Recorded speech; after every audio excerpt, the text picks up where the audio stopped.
Bismillahirrahmanirrahim. Alhamdulillah wassalatu wassalamu ala nabiyina Muhammad. Salah satu pintu masuk teroris untuk mencari pengikut adalah orang yang senang dengan bid'ah dalam agama. Ini berdasarkan fakta sejarah sebagaimana diriwayatkan oleh Imam Ad-Darimi dalam muqaddimah kitab beliau As-Sunnah.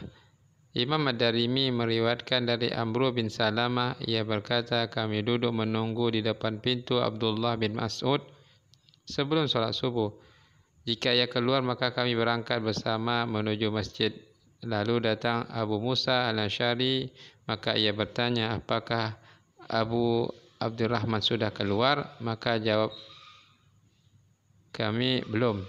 Maka ia ikut duduk menunggu bersama kami sampai Abdullah bin Mas'ud keluar. Saat ia keluar, kami semua berdiri kepadanya. Lalu Abu Musa al-Asy'ari berkata kepadanya, wahai Abu Abdurrahman, barusan aku melihat di masjid sebuah perbuatan yang aku ingkari, dan apa yang aku lihat tidak lain, alhamdulillah, melainkan sebuah hal yang baik. Ibnu Mas'ud bertanya, apa itu? Jawab Abu Musa, jika engkau masih hidup, niscaya engkau akan melihatnya. Abu Musa berkata, aku melihat di masjid sekelompok orang duduk berhalakoh-halakoh sebelum sholat. Pada setiap halakoh ada seorang yang memandu dan di tangan mereka ada batu-batu kecil.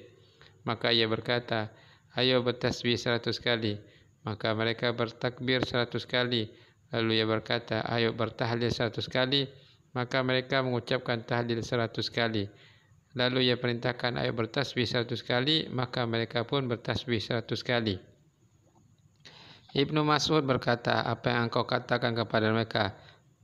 Kata Abu Musa, aku belum mengatakan apapun kepada mereka. Aku menunggu pendapat dan perintahmu. Kata Ibnu Mas'ud, kenapa engkau tidak menyuruh mereka untuk menghitung dosa-dosa mereka? Dan engkau menjamin bagi mereka bahwa kebaikan mereka tidak akan sia-sia sedikit pun. Lalu ia berangkat dan kami pun berangkat bersamanya.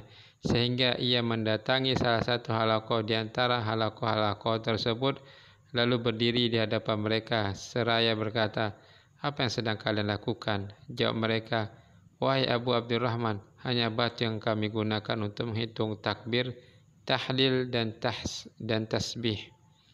Kata Ibnu Mas'ud, hitunglah dosa-dosa kalian dan aku menjamin bagi kalian kebaikan kalian, tidak ada yang sia-sia sedikit pun. Wahai umat Muhammad, betapa cepatnya kebinasaan kalian. Para sahabat Nabi kalian masih banyak di tengah-tengah kalian. Pakaiannya Nabi belum lusuh dan bejananya belum pecah. Demi zat yang jiwaku berada di tangannya, apakah kalian berada di atas agama yang lebih baik dari agama Muhammad sallallahu alaihi wasallam? Atau kalian telah membuka pintu kesesatan? Jawab mereka, wahai Abu Abdurrahman, kami tidak menginginkan kecuali kebaikan. Kata Ibnu Mas'ud, betapa banyak orang yang menginginkan kebaikan namun ia tidak mendapatkannya. Sesungguhnya Rasulullah SAW telah menceritakan kepada kami tentang sekelompok kaum yang membaca Al-Quran namun tidak melewati tenggorokan mereka. Demi Allah, jangan-jangan kebanyakan mereka adalah dari kalian. Kemudian Ibnu Mas'ud meninggalkan mereka. Berkata Amru bin Salamah, kami melihat sebagian dari mereka yang ada dalam halakoh-halakoh tersebut adalah orang-orang yang menombak kami saat perang Nahrawan bersama orang-orang Khawarij.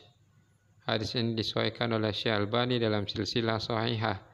Perang Nahrawan adalah peperangan yang terjadi antara para sahabat di bawah pimpinan Khalifah Ali bin Abi Thalib melawan Khawarij yang terjadi di salah satu daerah Kufah yang bernama Nahrawan. Dari kisah ini ada beberapa kesimpulan. Pertama, ketegasan sahabat Ibnu Mas'ud terhadap pelaku bid'ah. Kenapa demikian? Karena sebuah bid'ah di awal kemunculannya terlihat kecil dan sepele, namun lama-kelamaan dengan berjalannya waktu akan menjadi semakin besar dan terjadi modifikasi dan bervariasi. Ini akan terlihat nyata dalam perbuatan berbagai bid'ah. Kedua, setiap pelaku bidah akan memandang apa yang mereka lakukan sesuatu yang baik, akan tetapi untuk hal ibadah dan keyakinan dalam agama tidak cukup sekadar niat yang baik. Akan tetapi harus sesuai dengan ajaran Rasulullah SAW dan pemahaman para sahabat, sebagaimana dijelaskan Ibnu Mas'ud dalam riwayat yang sudah kita sampaikan, dan juga dalam beberapa perkataan beliau yang lain. Ketiga, pelaku bid'ah amat mudah untuk diarahkan ke dalam berbagai penyimpangan dalam agama. Seperti kisah yang kita sebutkan, mereka akhirnya bergabung menjadi kelompok teroris, yaitu Khawarij. 4. Jangan pernah meremehkan sebuah bid'ah dalam agama. Dalam kisah di atas yang kita sebutkan, bid'ah yang mereka lakukan terlihat sangat sederhana, yaitu sekadar zikir jama'i, zikir berjamaah, yakni ibadah amaliyah perbuatan, namun akhirnya mereka terjerumus ke dalam bid'ah yang lebih besar, fatal, yaitu bid'ah i'tiqadiyah, keyakinan. Kelima, setiap pelaku bid'ah bila mereka mayoritas akan berbuat brutal dan radikal, seperti Khawarij di zaman Khalifah Ali bin Abi Thalib, Mu'tazilah di zaman Khalifah Ma'mun, Syiah di masa kekuasaan Bani Fatimiyah, terlebih lagi Syiah Rafidhah dalam sepanjang sejarah telah banyak membantai umat Islam. Sebetulnya begitu banyak data yang bisa kita paparkan, akan tetapi keterbatasan waktu dan ruang untuk membahas, sehingga kita tidak cukup waktu untuk membahasnya. Ya, disampaikan oleh Ustaz Ali Musri hafizahullah. Semoga ini bermanfaat. Wassalamualaikum warahmatullahi wabarakatuh.